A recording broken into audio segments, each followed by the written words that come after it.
کہ حکومتوں کو سلطنتوں کو پلٹتے ہوئے طارق ابن زیاد ساری جگہ اسلام لہراتا ہوا طارق ابن زیاد جب اسپین پہنچتا ہے، اسپین بھی افریقہ میں ہے، جب اسپین پہنچتا ہے تو طارق ابن زیاد اپنے ساتھ جن فوجیوں کو لے کر گیا تھا، جن کشتیوں میں بیٹھ کر سفر کرتے ہوئے جب پہنچا تھا اور اسپین میں پہنچ چکا تو اس نے کہا ساری جگہوں پر ہم نے اسلام لہرا دیا ہے، پھیلا دیا ہے، اسلام کا جھنڈا پھیلا دیا ہے، محمد کا دین ہر جگہ پہنچ چکا ہے، صرف اسپین باقی رہ گیا ہے، اب ہمیں اسپین کے اندر اسلام کا جھنڈا لہرانا ہے، اب ہم اسلام کی دعوت اسپین کے اندر دینے آئے ہیں۔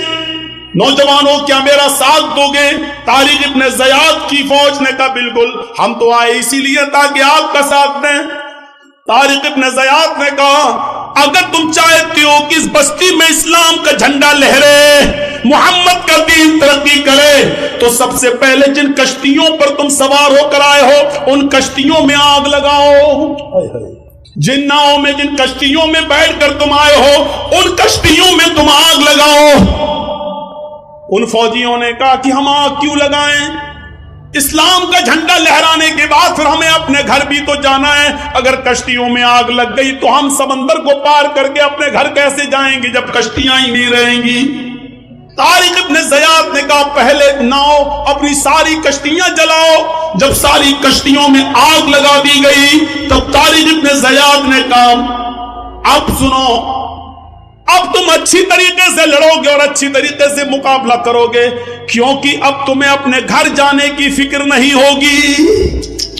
ایمان دیکھیے کسی کے اندر جب ایمان پیدا ہوتا تو کیسے پیدا ہوتا۔ سنو، ہم نے کشتیاں جلا دی ہیں، گھر واپس جانے کا سپنا اب تمہیں نہیں دیکھنا ہے، اب اس اسپین کے اندر اسلام کا جھنڈا لہرانا ہے۔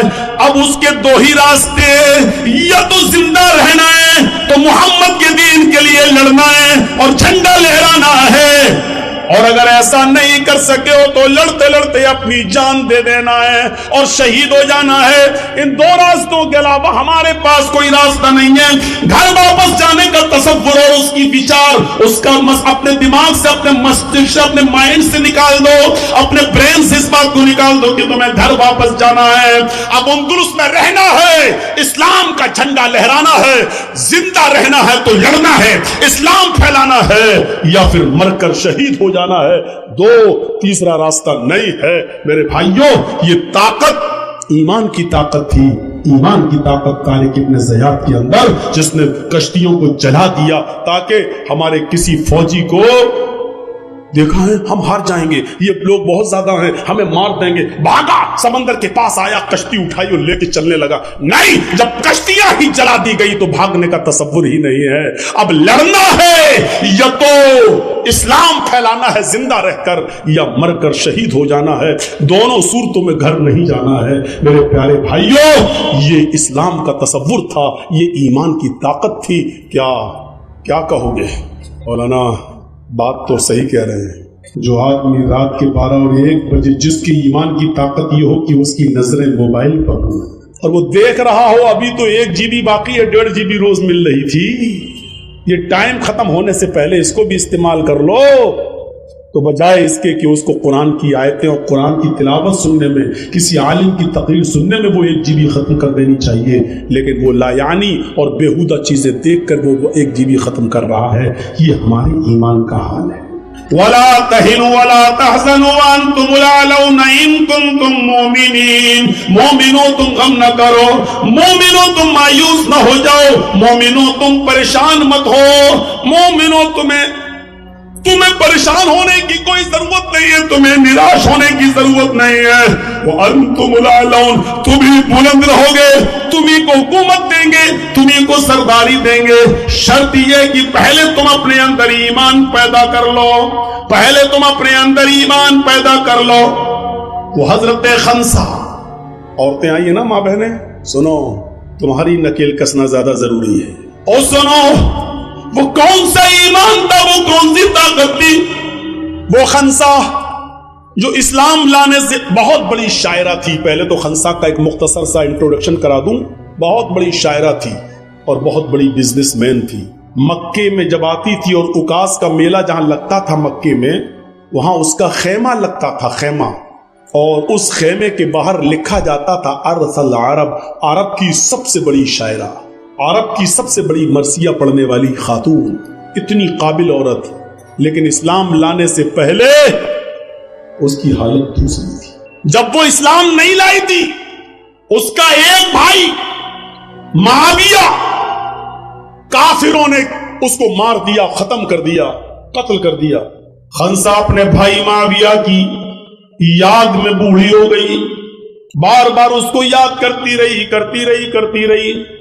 خنسا کا دوسرا بھائی تھا صخر، خنسا کا دوسرا بھائی تھا صخر۔ صخر نے اپنے بھائی معاویہ کا بدلہ لینا چاہا، دشمنوں کو پتہ چل گیا، دشمنوں نے خنسا کے دوسرے بھائی صخر کو بھی قتل کر دیا۔ جب صخر بھی قتل کر دیا گیا تو خنسا اپنے دونوں بھائیوں کی جدائی میں پریشان ہو گئی، اس نے شعر پڑھنا چھوڑ دیا، لیکن اپنے بھائی کی جدائی میں جو وہ شعر پڑھا کرتی تھی، اس شعر سے آپ کو اندازہ ہوگا کہ صخر کے مرنے کے بعد خنسا کو کتنی تکلیف ہوئی۔ وہ جب بھی سورج نکلتا تھا اور سورج غروب ہوتا تھا تو خنسا کہتی تھی یذکرنی طلوع الشمس صخرا اذکرہ لکل غروب شمس۔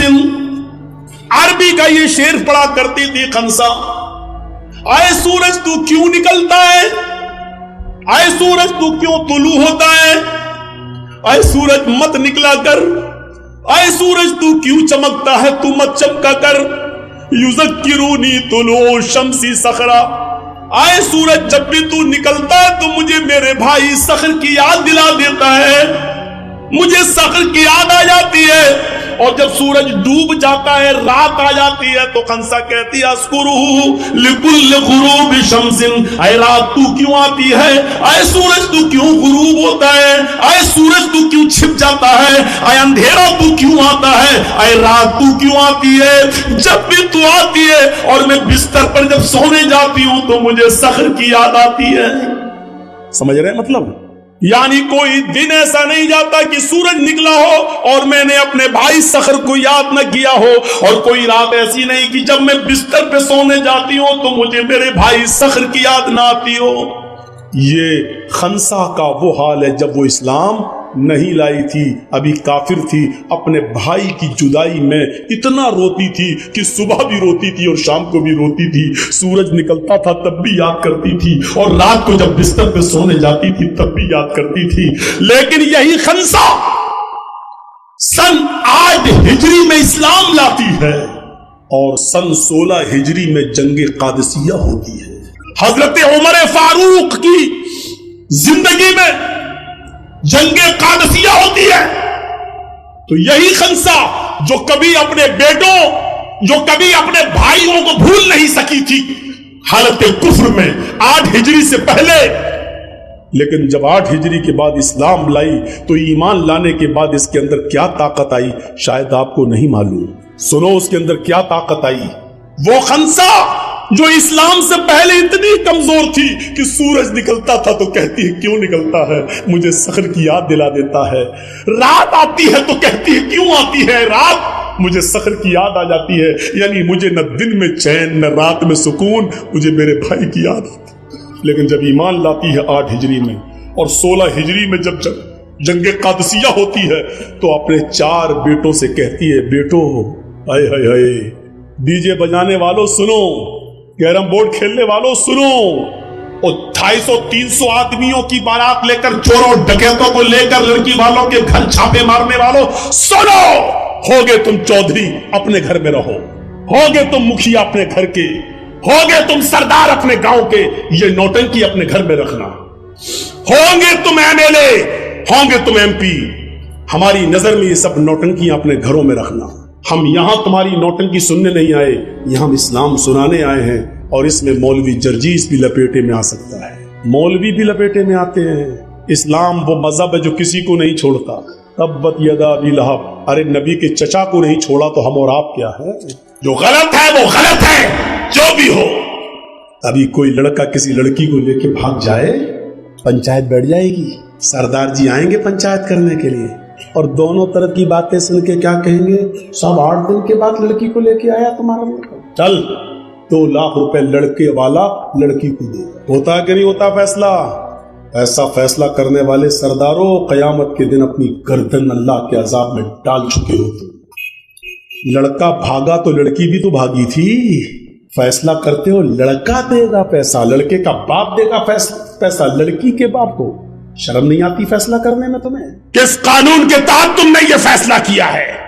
ٹھیک ہے مجرم ہے تو دونوں مجرم ہے نا۔ اگر لڑکا بھگا کر لے گیا ہے تمہاری بیٹی کو تو تمہاری بیٹی نے بھی تو بھاگ کر قصور کیا ہے۔ زبردستی گھر سے کھینچ کے تو نہیں لے گیا تھا وہ، تو نے بھی تو موبائل دیا تھا اپنی بیٹی کو، واٹس ایپ پہ بات ہوئی ہوگی، کلیا چک چورنگی میں ملیں گے، چلو آ جانا، وہاں سے بھاگی ہوگی تمہاری بیٹی۔ اور فیصلہ تم کیا کرتے ہو؟ صاحب لڑکی کی عزت داغدار کر دی ہے، اب کون کرے گا اس سے شادی؟ ارے کرے چاہے بھاڑ میں جائے، تمہیں فکر کیوں ہو رہی ہے؟ صاحب لڑکے سے کرو، لڑکا کہتا ہم نہیں کریں گے، کیوں؟ کہ یہ تو اور 10 کے ساتھ چکر چلتا ہے اس کا، تو نہیں کرنا ہے تو تم لے کے گئے تھے، اس کی عزت داؤں پہ لگی، کرو، نہیں تو 4 لاکھ روپیہ دو، 5 لاکھ روپیہ دو، 2 لاکھ روپیہ دو۔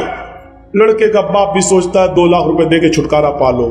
یہ فیصلہ تم کرتے ہو، جبکہ فیصلہ یہ ہونا چاہیے کہ اگر دونوں شادی شدہ ہیں تو دونوں کو پتھروں سے مار مار کے ختم کر دو، دونوں کنوارے ہیں تو دونوں کو 100 کوڑے مارو، اور 1 سال کے لیے موزم پور، لکھی پور، شری رام پور سب باہر نکال دو، ان کو گھر میں گھسنے مت دو۔ 1 سال کے لیے ڈسٹرکٹ مالدہ میں ان کی شکل نہ دکھائی دے، وہ بھی کب؟ 100 کوڑے دونوں کو مارنے کے بعد، پھر 1 سال کے لیے دونوں کو شہر سے باہر نکالو۔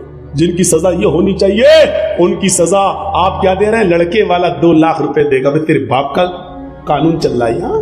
قرآن کہتا ہے لڑکا لڑکی بھاگنے میں اور زناکاری میں لڑکی کا رول نمبر 1 ہوتا ہے، لڑکے کا رول 2 نمبر پہ ہوتا ہے۔ غلطی لڑکی کی طرف سے زیادہ ہوتی ہے، یہ قرآن کہہ رہا ہے سزا لڑکی کے باپ کو ملنی چاہیے، لڑکی کو ملنی چاہیے، سزا لڑکے کو دے رہے ہیں آپ۔ قرآن یہ کہتا ہے کہ زناکاری میں، بدکاری میں، لڑکے کو بہلانے میں، پھسلانے میں، لڑکے کو بھگانے میں لڑکی کا رول اہم ہوتا ہے۔ الزانیۃ والزانی فاجلدوا کل واحد منہما 100 جلدہ۔ اللہ نے پہلے زانیہ عورت کا نام لیا، لڑکی کا نام لیا، زنا کرنے والی لڑکی، بدچلن لڑکی، بدچلن لڑکا، غلط کام کرنے والی لڑکی، غلط کام کرنے والا لڑکا۔ ابھی تک تمہارا کیمرہ سیٹ نہیں ہوا بھائی، اتنی دیر میں تو لڑکی سیٹ ہو جاتی ہے آج کے ماحول کے حساب سے۔ اب یہ وہ لوگ سننے آئے ہیں، بتائیے تو آپ، یہ لوگ صرف اپنا چینل چلانے آئے ہیں، کمانے آئے ہیں۔ ہوا نکال دیا؟ چاچا تم مت اٹھنا، یہیں بیٹھے رہنا، پوری تقریر سننا آج۔ اگر گئے تو ہم چاچی سے شکایت کر دیں گے آپ کی، اس میں بھی بھلائی ہے۔ سنیے میرے بھائیو، بڑی اچھی بات بتا رہا ہوں، لڑکی کی طرف سے غلط کام کے لیے اکسایا جاتا پہلے۔ سردار لوگوں، آپ کو قرآن کی روشنی میں مشورہ دے رہا ہوں، کوئی سردار ہمارا مخالف نہیں ہے۔ جتنی عزت، سچ ہے، حقیقت ہے، میری پورے ہندوستان میں پروگرام ہوتے ہیں، باہر بھی گیا ہوں، ابھی کورونا کے چکر میں نہیں جا پا رہا ہوں، الحمدللہ اکثر ملکوں میں جا ہی چکا ہوں، کنٹریز میں، لیکن یہ بھی کہتا ہوں میں ڈنکے کی چوٹ پر کہ جو پیار، جو محبت، جو عزت بنگال والوں نے مجھے دی ہے، یقیناً وہ مجھے نہ تو یو پی میں ملی، نہ پورے ہندوستان میں کہیں اور ملی۔ یہ بھی میں اس بات کا اقرار کرتا ہوں، لیکن اس کا یہ مطلب نہیں ہے کہ اب آپ اس تعریف میں پھول جائیں۔